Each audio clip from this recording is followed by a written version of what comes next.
It's important that every pet parent knows how to body condition score their dogs or cats. Why? Because it gives so much good information about the general state of health for your pet, and it only takes less than a minute to do. The body condition scoring system is a bit like the body mass index, or BMI, in humans. It's a quick, semi-quantitative way to assess how much fat a dog or cat has. There's a few versions out there, but the 1 to 9 scoring system is generally considered the most common. On this scale, a pet with a score of 4 or 5 is considered ideal. Anything lower, your pet is underweight. Anything higher, and your pet is considered overweight. So why is this such an important skill? Well, it lets you to easily monitor your pet's weight without needing a scale, and that's really handy sometimes. You can see more easily, when your pet is starting to lose weight or if they're starting to gain too much. This is particularly important in puppies and kittens, where if they do become overweight while they're growing, they actually have a higher risk of becoming overweight as an adult. Therefore, it's really important that body condition scoring and being comfortable with that, it's part of your everyday monitoring of your growing puppy or kitten. So how do you actually body condition score a dog or cat? Well, it's very easy. What I tell people is to remember the following: visualize and feel 3. There are 3 points in the bodies to assess which are the ribs, the waist, and the abdomen, also better known as the belly. And to help with this, I'm going to get some of my furry companions onto the video and so we can show you how it's done. So this is my dog Boston, and I'm going to body condition score her, and you'll see that it's only going to take a few seconds. So if you remember what I mentioned before, it's really about visualizing and feeling 3 points. So the first point is her ribs.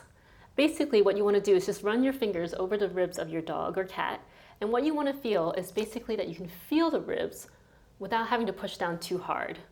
So you can see here that I'm just feeling the ribs from the front to the back. And what I like to tell owners is that, it's a little bit like the back of your hand. If you feel the back of your hand, you'll feel the individual bones, but there's a bit of coverage there. So ideally, you want to basically be able to feel the ribs without pushing too hard. So in Boston's case, I can do that. Boston, up, up, come here. Now the second point is the waist.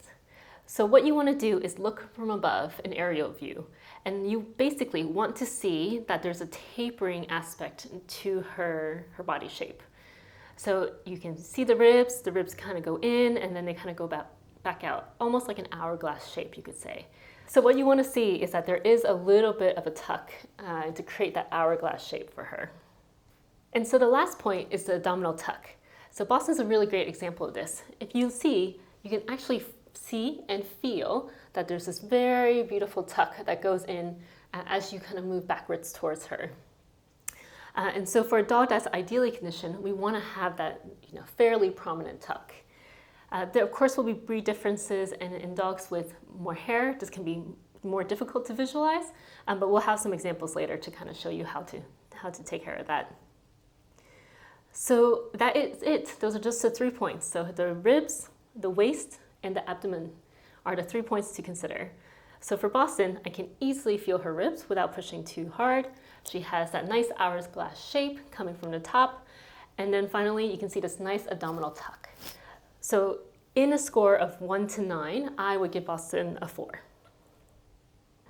So next is Harriet, our very lovable, energetic 11-month-old Black Labrador puppy. As I mentioned before, it's really important in growing puppies and kittens that we get their body condition scoring right. Because if they become overweight when they're young, they're more likely to stay overweight as adults. So for growing pups, it's the same thing, it's the same areas, so those are the 3 points. So the first is the ribs. You basically, again, want to be able to feel them without putting too much pressure on. So in this case, she has a bit more coverage than Boston, but certainly still very palpable. The second point is that we want to see that the waistline.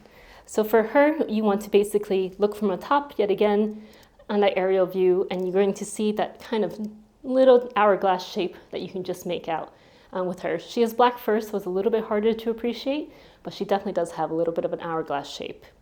And then finally, the last point is that abdominal tuck. So you can see for her, again, that she has, her rib cage, and then it does go up into that nice tuck that I spoke about before. So taking into account all these 3 points, I would give Harry a 5, which is still an ideal condition out of the 1 to 9 body condition scoring system. And so she is still doing really well. So here we have Whirly. He is our beloved 14 going on 15 on Friday, actually, Siberian cat. So what's really interesting about Whirly is that he's a little bit older, so he's really important that we should be body condition scoring him quite often as well. And then also he has this luxurious, beautiful long fur. So this would be a good one to talk about how to kind of get past the fur in order to see those 3 points I was telling you about. So for cats, this is the same as dogs. So the first thing you want to do is have a feel of those ribs. So you can see here, you can just imagine that I'm pushing down. I can feel them without putting too much pressure on. So again, that's very nicely covered in the right way. The second point is that waistline. So from up top, you're going to see that there is a little bit of an hourglass shape once you run your hands through and through the fur. You can follow that down and appreciate that he does have a really nice shape there. And then finally, the last point is just the abdomen. And so for that one, you just have them standing a little bit upright. And again, just gently run your hands past the ribs and feel all the way down. So for Whirly, again, he has a really nice little abdominal tuck that we want to see in our cats. So for Whirly, I would give him a 5 out of 9. So again, doing really well, especially for his age. And you can see that he has a very good appetite. So yeah, he's doing well, which is fantastic. Bye-bye. And last but not least, we have Banksy here. So Banksy, you can tell that already he's a different shape compared to the other guys. So for him, just like a nice quick feel of his ribs. It is a little bit harder to feel. I do have to push quite hard in order to feel them. For his waistline, if you see from up top, unfortunately there is not much of an hourglass shape there. And then finally, for his abdominal tuck.